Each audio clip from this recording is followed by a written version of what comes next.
Romanos capítulo 8, versículo 14. Você pode ler comigo? Diz assim a Escritura: Pois todos os que são guiados pelo Espírito de Deus são filhos de Deus. Vou repetir de novo, é só esse versículo, né? Pois todos os que são guiados pelo Espírito de Deus são filhos de Deus. Hoje o tema da minha pregação hoje é esse, né? Guiados pelo Espírito Santo. Na verdade foi o que eu terminei falando na última semana. A última semana, fazendo uma síntese bem rápida, eu deixei bem claro que quando nós somos filhos de Deus, o que se espera é que Deus guie as nossas vidas. É que nós não venhamos a tomar decisões a esmo, ao nosso bel prazer, mas sim sempre consultamos ao Senhor. Como, pastor? Através da Escritura. Porque tudo que eu e você precisamos para viver, nós encontramos aqui na palavra de Deus. Então aquele que de fato é filho de Deus, a Escritura diz, ele é guiado por Deus, guiado pelo Espírito Santo. É Deus quem guia os seus caminhos, assim como funcionava no Antigo Testamento. Lembra no Antigo Testamento? O povo foi guiado do Egito até Canaã. E de que forma? Durante o dia tinha uma coluna de nuvem que guiava o povo. E durante a noite uma coluna de fogo. A coluna parava, o povo parava. Ela tomava direção para frente, para a direita, para a esquerda, e o povo seguia. E hoje, da mesma forma, nós também devemos ser guiados por Deus. De que forma? Pelo Espírito Santo. Porque foi Ele que nos arrancou do Egito, do pecado, para nos conduzir rumo a Canaã celestial. E eu e você devemos sempre ser guiados por Ele. Por isso você deve sempre estar se perguntando: as minhas decisões são baseadas na minha própria vontade ou na vontade de Deus para a minha vida? Quais caminhos você segue? A Bíblia de fato tem sido a sua bússola. Bússola você sabe, né, que dá direção. A Bíblia para você é uma bússola que mostra para você o caminho correto? Ou a Bíblia para você é um amuleto que você deixa aberto na estante no Salmo 23? Só pega para vir nos dias de culto e olha lá. A bússola precisa ser o seu guia. O que guia o seu casamento? As Escrituras? Ou aqueles casamentos hollywoodianos que começam num dia e terminam 6 meses depois? O que guia a criação dos seus filhos, a sua família, o seu comportamento? É a palavra de Deus? Ou é a modernidade? Porque, meu irmão, se você se deixar ser guiado pela modernidade, você sabe, esse mundo ele é como um Titanic, que é certo que vai afundar. E se você for guiado por ele, você também vai se afundar. Eu também terminei dizendo que o Espírito Santo ele nos guia a toda a verdade, como diz Jesus em João. Quando vier, porém, o Espírito da verdade, ele nos guiará a toda verdade. Como assim? O Espírito Santo ele jamais vai contradizer aquilo que está na Escritura. Jamais. Ele jamais vai nos conduzir para algo que é pecaminoso. Jamais. Eu não estou dizendo que Deus não possa, às vezes, nos guiar por caminhos difíceis. Às vezes acontece. Aconteceu com Jesus Cristo, foi até no deserto, ele foi ser tentado pelo diabo. Nós temos homens de Deus que passaram coisas difíceis justamente por serem fiéis a Deus. Então, é possível que sim, o Senhor nos guie às vezes por caminhos difíceis, todavia jamais por caminhos de mentira e por caminhos de pecado. Então, aí Paulo vem e diz aqui no versículo 14, como nós lemos: todos os que são guiados pelo Espírito de Deus são filhos de Deus. Vem falar para você, a grande obra do Espírito Santo na minha, na sua vida, não é fazer você pular nos cultos de domingo, não é fazer você rolar igual um bobo, e até espumar pela boca e ficar estribuchando no chão, não é. A grande obra do Espírito Santo não é fazer você chorar na hora do louvor e dizer: ai, Deus falou comigo, e sentir aquele arrepio. Não é essa a obra do Espírito Santo. A Escritura diz que a grande obra do Espírito Santo é mostrar a mim e a você que nós somos pecadores, mostrar a nossa condição de pecaminosidade, mostrar a nossa condição de perdido sem Deus. É isso que o Espírito Santo vem fazer comigo e com você. Ele veio convencer do pecado, da justiça e do juízo. Se ele não faz isso, não é obra do Espírito Santo. E se você nunca se sentiu assim, meu irmão, pode ter certeza, é porque você não tem o Espírito Santo. Se para você vem ao culto e é apenas algo gostoso, é apenas aquele frenesi, ai, estou com a música que eu gosto, isso não quer dizer que é o Espírito Santo agindo na sua vida, não é. Cantar, pregar, chorar, frenesi religioso não tem a ver com obra genuína do Espírito Santo. O Espírito Santo, diz a Escritura, veio nos convencer do pecado, da justiça e do juízo. Do pecado, da justiça e do juízo. E com base nisso eu quero passar apenas 3 princípios. Primeiro, feito essas coisas, a primeira obra do Espírito Santo em nossas vidas, o cristão, ele tem gosto pelas coisas espirituais. É um gosto natural, não algo forçado. Mas naturalmente, imagina o seguinte: Eu digo assim, minha esposa, eu amo você, mas eu não suporto dormir na mesma cama que você dorme, ficar no mesmo quarto que você fica, debaixo do mesmo teto que você habita. Tem lógica um negócio desse? Como eu amo ela, mas não gosto de ficar aonde ela está. Mas você percebeu que muitos cristãos, eles conseguem juntar essas coisas? Eles dizem que amam a Deus, mas não gostam de estar em lugares onde as pessoas se reúnem para adorar a Deus, para ouvir a Escritura, para aprender a palavra.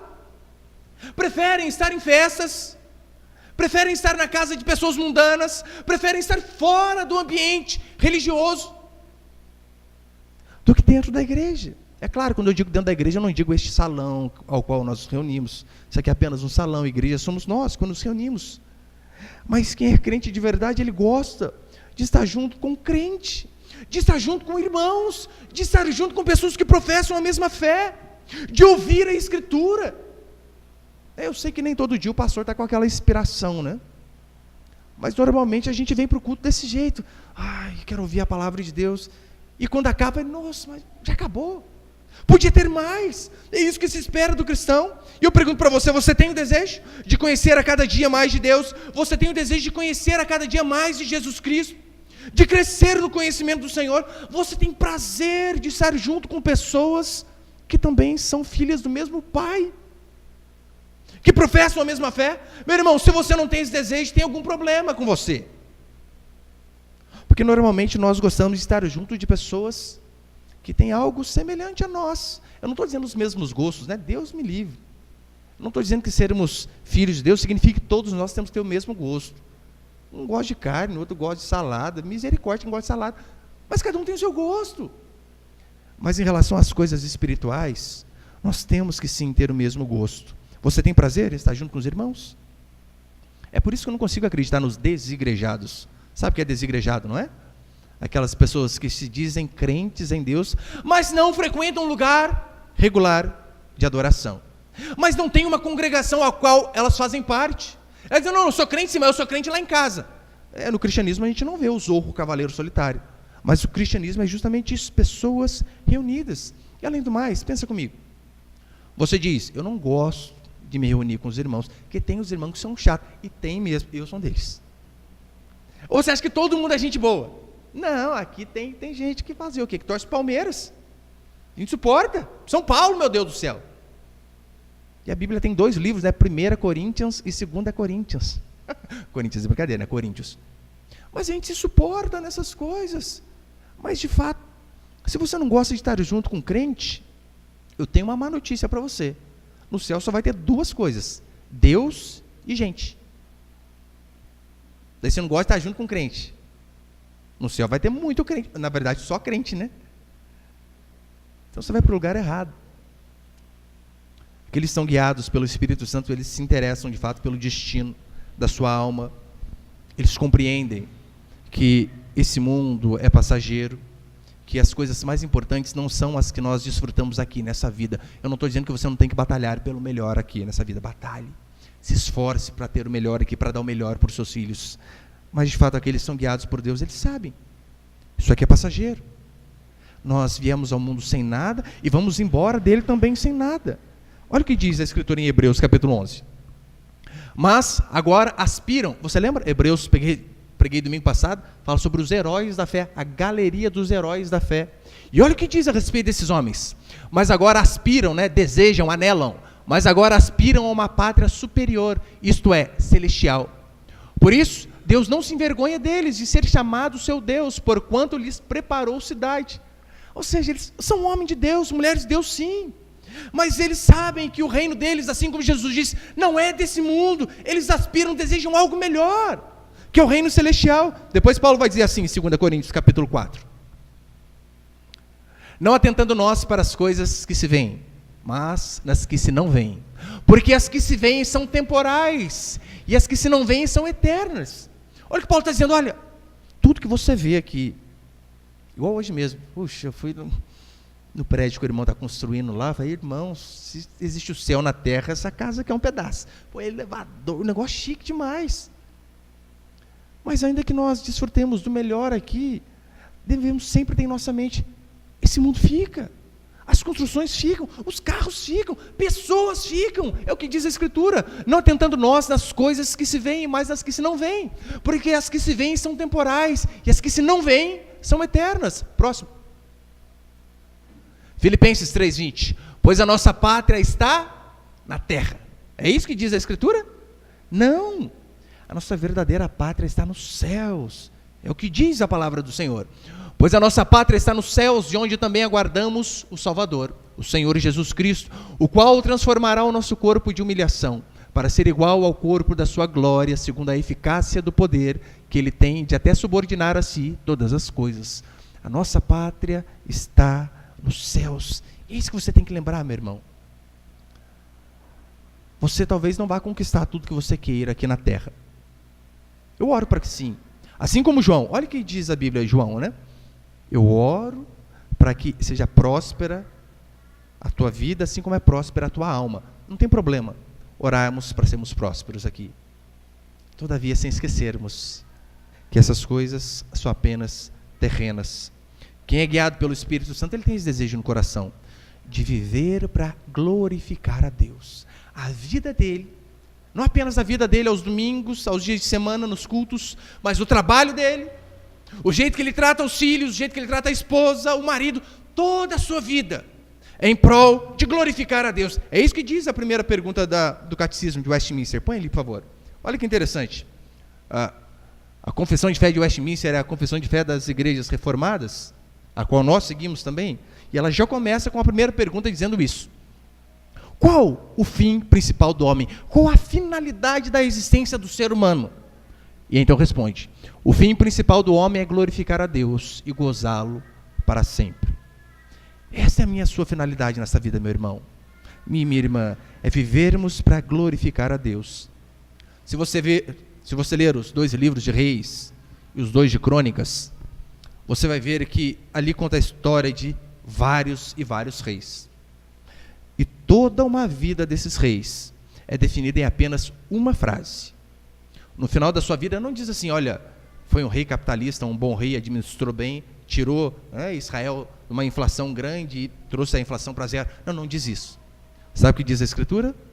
E fez o que era reto aos olhos do Senhor, ou e fez o que era mal aos olhos do Senhor.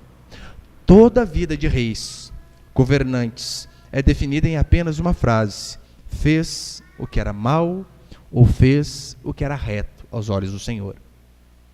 Você sabe, não apenas os governantes, a nossa vida também. Um dia, diz a Escritura, estaremos todos nós diante de Deus. E esse deve ser o nosso objetivo. Não ouvir assim, parabéns, pastor Rafael, que igreja grande que você teve. Não dava nem para contar quantas pessoas. É claro, vamos orar sempre e trabalhar sempre para que a igreja cresça e avance a cada dia. Todavia, adianta um pastor chegar com uma igreja com 5.000 pessoas e ouvir: fizeste o que era mal aos olhos do Senhor. Por quê? Foi um crescimento podre, foi um crescimento fictício, foi um pseudo crescimento. Não adianta. Mas que eu e você venhamos a ter esse objetivo, chegarmos diante do nosso Deus e ouvir: fizeste o que era reto aos olhos do Senhor. Eu não estou falando que ser guiado pelo Espírito Santo não inclui algumas quedas no meio do caminho. É claro, quedas não propositais. Não. Uma coisa é você tropeçar, outra coisa é você passar e se jogar no chão. Não é? Com base nisso, acho que o Neymar não vai para o céu, se joga muito. Não é isso. A Escritura diz que, ainda que nós venhamos a cair, quando um filho, uma filha de Deus cai em pecado, ele sente tristeza, ele sente que lhe ofendeu não apenas a lei do Senhor, mas o amor com que Cristo o amou. Ele se arrepende e busca cada dia mais se santificar, e busca cada dia mais viver longe do pecado. Ele é mais sensível a qualquer aproximação do pecado. É isso que você tem que fazer, meu irmão. O problema é que muito crente, sabe o que ele faz? Ele brinca com o pecado. Ele é igual Noé, o rapaz não pode beber, mas ele passeia na vinha. Você acha que vai dar no quê, meu irmão? Vai acabar bêbado. Agora, você percebeu que os crentes às vezes testam o sistema? Você tem que fugir. Esse é o princípio da Escritura.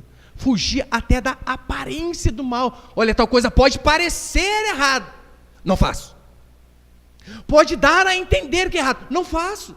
Tal coisa pode ser que me leve para um pecado maior, não vou. Agora não, eu vejo às vezes Homens barbados, crentes grandes. Daí está lá. Né? Nada contra ter Facebook que eu tenho. Né? Usando de forma correta é bênção. Mas o cara tá lá, né? Fica vendo aquele monte de negócio. Fica um bobo lá, né? 2h30 vendo negócio. Daqui a pouco ele olha. Nossa, que benção, a irmã. Bonita. Nossa, deixa eu clicar aqui para ver o que a irmã está fazendo da vida. Ele fala, nossa, Deus abençoa essa irmã, hein? Que beleza. Depois ele não sabe por que o pecado está alcançando ele. Porque essas mínimas coisas, aquele programa do demônio do falsão, com aquelas bailarinas tudo seminua atrás. Ele está lá. É uma que crente assistir Faustão, é o cúmulo do cúmulo, né? Tem nada de bom naquele negócio, meu Deus. Mas além disso, olha a sensualidade, olha a impureza, depois não sabe por que cai. Mas segundo princípio, ser guiado pelo Espírito não é ser místico. Como assim, pastor? Não é ser místico? Você sabe, né? O que tem de crente, meu irmão, é mistério. O que tem de crente místico, você não pode confundir. Ser guiado por Deus com ser alucinado, ser doido. Como você sabe, né? Tem um candidato à presidência. Ele falou, se ele ganhar, ele vai derrubar todas as estátuas da Wanda aqui do Brasil. Com quem que ele está brigando, meu Deus do céu? Tanta coisa importante para fazer, está preocupado com as estátuas da Havan. Mas tem muitas pessoas que são místicas demais. Uma vez, conversava com um amigo no serviço, e ele disse para mim, eu não era pastor, né? Ele disse, puxa, Rafael, eu estava orando a respeito de tal coisa. E então, quando eu estava orando, Senhor, faço, não faço. Porque tem coisa que a gente fica em crise, não fica? Ai, não sei se é de Deus, porque tem coisas que os princípios aqui estão claros. Agora, tem coisas, meu irmão, que, por exemplo, não está na Escritura claro que você nasceu para casar. Mas tem o princípio, né? Aquele que não consegue viver abrasado é melhor que se case. Então já tem esse princípio. Muito menos com quem você vai casar. Não pergunta nem para mim. Porque tem pastor, fulano lá que quer casar comigo, o que o senhor acha? Eu não quero nem saber. Vai orar e Deus vai falar para você. Daí você imagina, eu falo, igual uma vez eu ouvi um pastor, isso aqui é de Deus para você. A irmã casou com o rapaz, depois de uns anos descobriu que o cara era fanta. Pablo Vittar da vida. A mulher procurando namorar o cara, e o cara correndo da mulher. O cara tinha dor de cabeça. Tem cabimento um negócio desse? O cara, eu estou com dor de cabeça. Você dá risada, mas é verdade. Descobriu que o cara, baitola, bichona. A Bíblia não diz com quem você vai casar. Para isso você tem que orar. Orar e orar muito. Mas tem os princípios, né? Pastor, apareceu o príncipe encantado, cabelo loiro, olho azul, 33 de bíceps, maravilha. Só não é crente, mas é lindo, pastor. Esquece, irmã. Não é crente, não é para você. Porque o princípio é bem, e é claro, né? Recíproco é verdadeiro. Pastor, apareceu Gisele Bündchen na minha vida. Às vezes é o diabo mandando a Gisele bucho para enganar você. Daí você pensa, é de Deus. O problema é que não é crente. E a Escritura é claro. Não há comunhão entre crente e incrédulo, entre luz e trevas. Acabou. Crente casa com crente. Esse é o princípio. Você tem que orar para você saber essas coisas. Daí esse meu amigo está lá. Eu estava orando. E de repente eu falei, Senhor, faço. De repente, entrou um vento e balançou a cortina da minha casa. Vou fazer. Deus do céu, você fez por causa de um vento? Foi Deus, não pode ter sido um vento? Só um vento? E é sério. Tem crente que é místico demais. Ele pensa que ser guiado pelo Espírito é isso. Eu estava andando, de repente senti. Meu coração. E ele se esquece que a Escritura diz que o coração do homem é corrupto e enganoso. Pastor, mas eu senti no coração de fazer tal coisa. Percebeu que a maioria da gente sente vontade de ver loucura? Meu irmão, se eu for sentir o coração, eu já senti vontade de apertar o pescoço dos irmãos quando eles faltam no culto. Se eu for seguir o meu coração, imagina. Tinha apertado o seu já, faltou. E o seu tinha apertado o meu também. Mas a gente deve sempre lembrar que ser guiado pelo Espírito não tem a ver com ser místico. Sentir é algo muito subjetivo. É um teste muito subjetivo, né? Você fala, por que você fez tal coisa? Eu senti. Como assim sentiu, meu Deus? Explique isso para mim. Eu não consigo entender. Em Atos capítulo 13, versículo 2, A Escritura diz assim: e servindo eles ao Senhor e jejuando, disse o Espírito Santo: separai-me agora Barnabé e Saulo para a obra que os tenho chamado. Servindo e jejuando. Ah, pastor, tem que jejuar então. Faz parte, é bom. Servindo eles ao Senhor e jejuando, disse o Espírito Santo: separai-me agora Barnabé e Saulo para a obra que os tenho chamado. Pastor, como assim? Disse o Espírito Santo. Como que o Espírito Santo disse? Não sei. Não tenho nem ideia. Sei que disse. Às vezes o Espírito Santo pode dizer de várias formas, não é? Aqui a Escritura não diz exatamente como foi, mas, por exemplo, pode ser várias pessoas, às vezes com a mesma convicção, dizendo: olha, faz isso, faz aquilo. Por exemplo, a igreja está muita gente. Irmãos, vamos ter que alugar um outro salão. Amém, meus irmãos? Em breve, já. Daí estou lá, eu vejo um lugar, daí todo mundo vai contra. Pastor, não sei se é de Deus não, hein? Igual uma vez, estava com uma decisão para tomar, né? Falei: irmão, você está pensando em fazer tal coisa. Um irmão disse assim para mim: pastor, não faz isso. Se eu fosse o senhor, não fazia. Eu fui consultar outro, né? Irmão, o que você acha lá? Outro irmão falou a mesma coisa: pastor, não faz. Foi os incrédulos, porque na verdade eu queria fazer. Fui no terceiro, o terceiro falou a mesma coisa: não faz, pastor, não se mete nisso não. Não sei se você já leu aquele versículo que diz assim, né? Quando uma pessoa diz que você é burro, você não acredita. Quando duas pessoas dizem que você é burro, você pensa. Quando 3 pessoas ou mais dizem que você é burro, pode começar a pastar, você é burro. Pastor, que versículo é esse? Inventários, capítulo 2.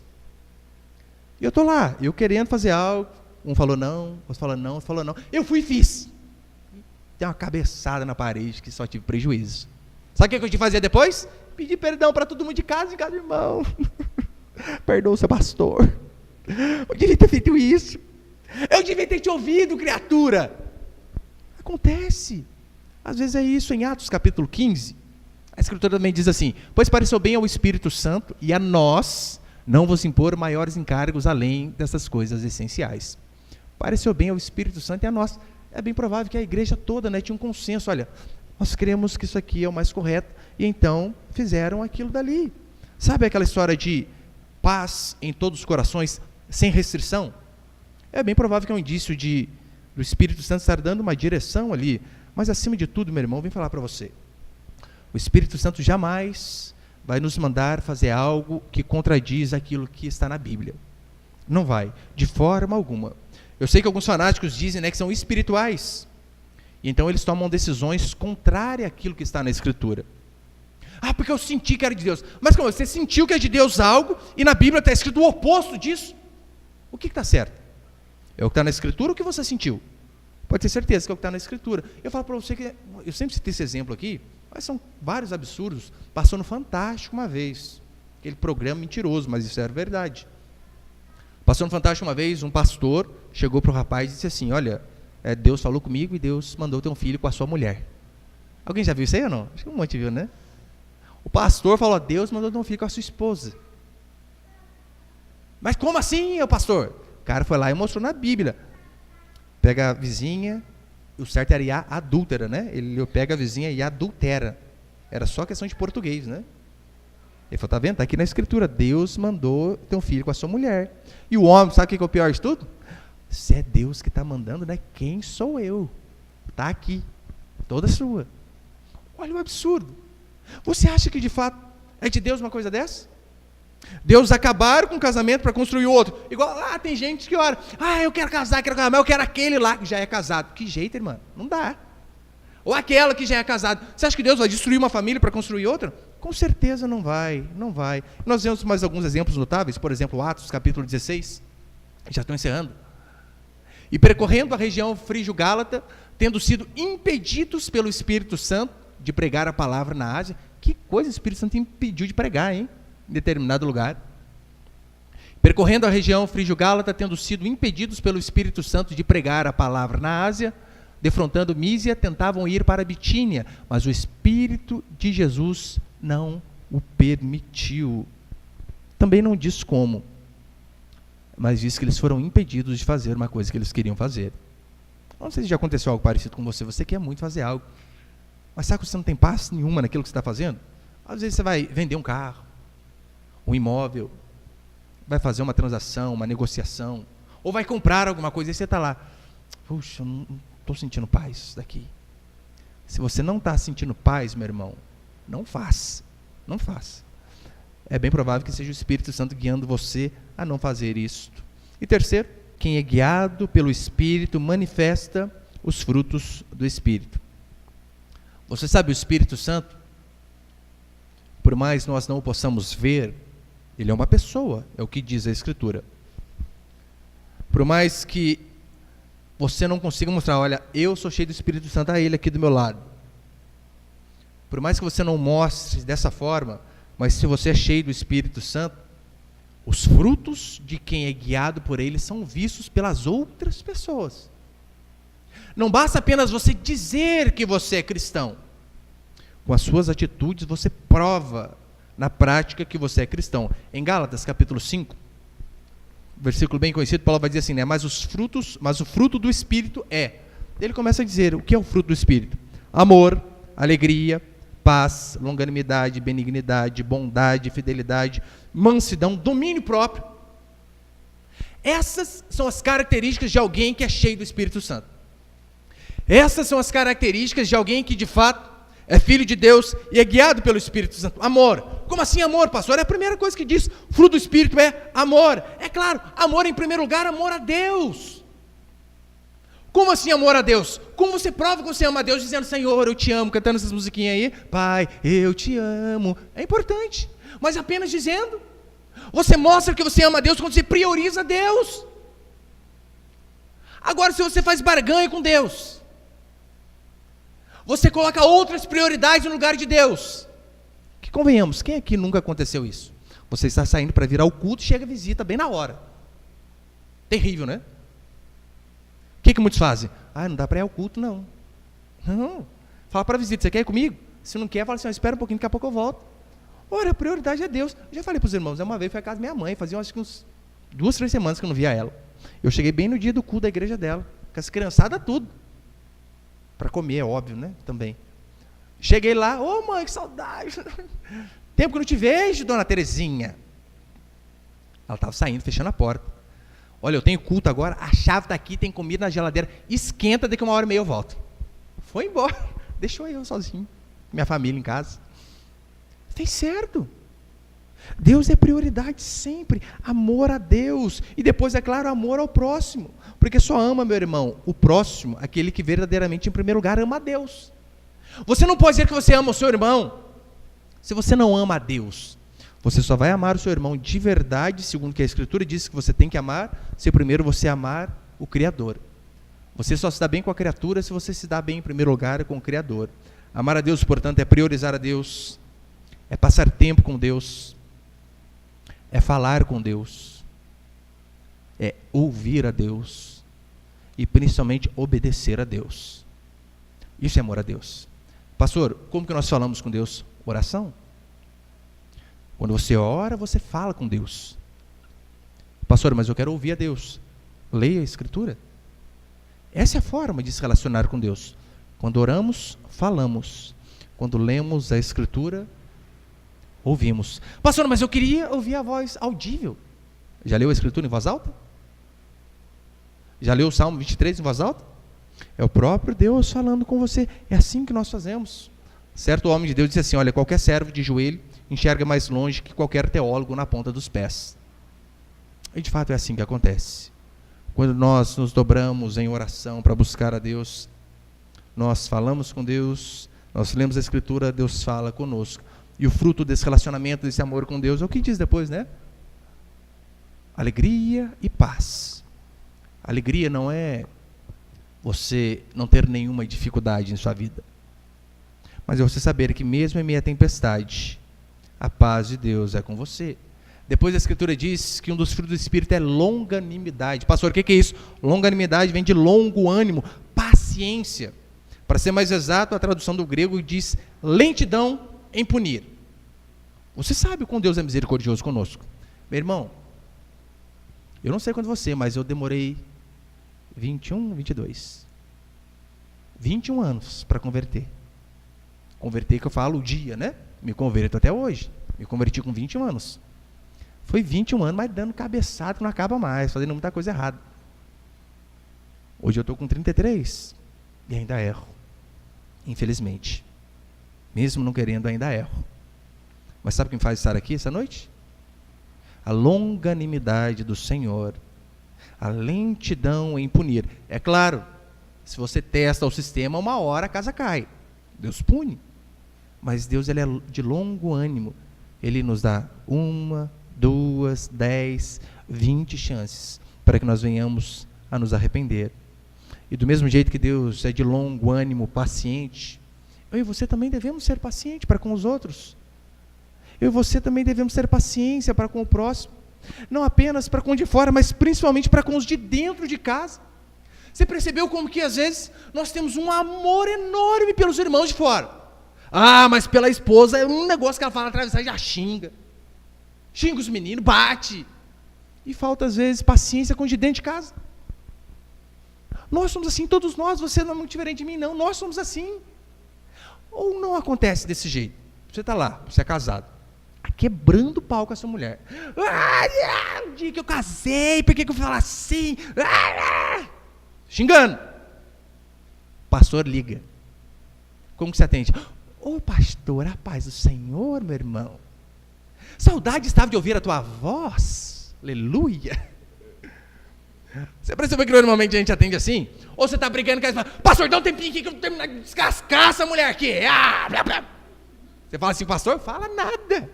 Pastor liga, meu irmão, você vira um cordeirinho. Ai, pastor, isso não é paz quando o senhor liga para mim. Depois você desliga, você termina de apertar o pescoço, não é? Ora, por que o pastor você trata assim? E a esposa e os filhos não?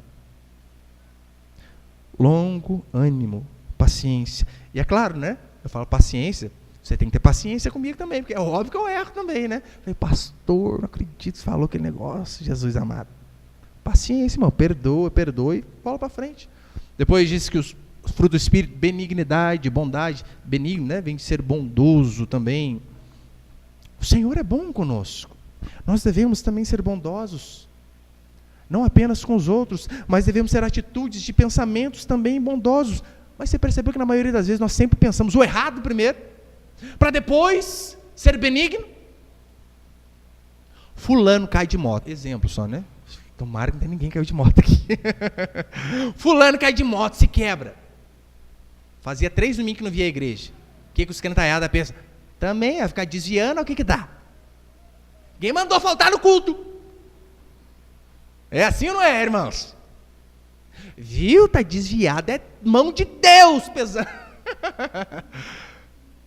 Será que a gente não pode pensar, puxa, foi uma infelicidade que ele teve, não conseguiu desviar lá? Mas nós somos malignos. A maioria das vezes nós pensamos primeiro o errado. Também pega firme na igreja, isso que dá. Imagina o seguinte, você está passando, você vê seu pastor no bar. Imagina. O que você vai pensar de mim, meu irmão? Ser sincero. Não, melhor não falar não, né? Sinceridade às vezes é bom ficar bem quietinho. Às vezes é bom não ser sincero. Às vezes é bom guardar. Pastor cachaceiro. Bem que eu desconfiava. Quando ele cantava, dava aquelas balançadinhas assim no violão. Ah, estava bêbado. Mas eu podia estar evangelizando aquele pessoal do bar, né? Daí você com essa mente maligna já pensou que eu estava fazendo coisa errada. Esse é o ser humano, infelizmente. Primeiro ele é maligno para depois ser benigno. Como que acontece? Normalmente é assim. A pessoa é suspeita de fazer alguma coisa errada. Suspeita. O que nós fazemos? Nós condenamos. Está traindo. Só pode estar traindo. Não tem outra explicação. Esse é o veredito. Sem ouvir os lados, sem provas, sem ouvir testemunhas. Nós condenamos e a pessoa depois precisa mostrar que ela é inocente. Isso é errado. Biblicamente, a pessoa é inocente até que prove que ela é culpada. Assim nós devemos ser. Sempre benigno. É o fulano, o que aconteceu com ele? Puxa, eu não sei, né? Vamos lá fazer uma visita para ele. Não, fulano sofreu um acidente, ficou doente. Também pega firme na igreja. Será? Ou será que às vezes é uma enfermidade que pode acometer a qualquer um de nós? Devemos sempre ser benignos em primeiro lugar, com certeza. Depois fala de fidelidade, aqui no caso a fé. Mansidão, deixar bem claro, mansidão aqui é sinônimo de humildade. Não tem nada a ver com personalidade. Porque essa é uma característica de quem é guiado pelo Espírito Santo. Ele é humilde. Né? Não é que... Tem pessoas que normalmente falam um pouco, né? Diferente de mim. Meu pai, por exemplo, eu converso com ele, é um monólogo. Eu falo. E quando ele vai falar alguma coisa, ele... Bom. Só. Eu falo com ele, fica o eco da minha voz, assim, vai, volta para mim. Tem pessoas que são assim, mais quietas. Mas mansidão aqui não tem a ver com ser quieto. Mansidão tem a ver com ser humilde. E o conhecimento de Deus nos leva cada dia mais a ser humilde. Leva, de fato, ao nosso orgulho ser derretido dia a dia. É isso que o Espírito Santo faz conosco. Na verdade, nós não nos vemos como melhores, mas como éramos os piores, e por conta disso, que Deus teve misericórdia de nós. Por último, terminando, domínio próprio. Isso é fundamental na vida do cristão, domínio próprio. Deixar bem claro, aqui domínio próprio, literalmente significa assim, olha, autocontrole. Autocontrole, virtude de alguém que se domina de seus desejos e paixões, especialmente seus apetites sensuais. Essa é a tradução do grego, quando diz domínio próprio, aquele que consegue se dominar, aquele que consegue não ser vencido pela sensualidade, é o que Paulo está dizendo aqui. A pergunta que eu faço para você, para encerrar, é a seguinte: você encontra em si próprio essas características aqui, de Gálatas 5:22? Você consegue ver essas características na sua vida? Se sim, é porque você é cristão. Agora, você fala, pastor, eu vejo, mas o mínimo, bem poucas coisas. Olha, você não precisa ficar desesperado. Também é um sinal que você é cristão. Só que você é um cristão bebê. Você precisa avançar, você precisa crescer na graça e no conhecimento do Senhor. Você não pode apenas aceitar, eu sou um pouquinho crente, tá bom. Não.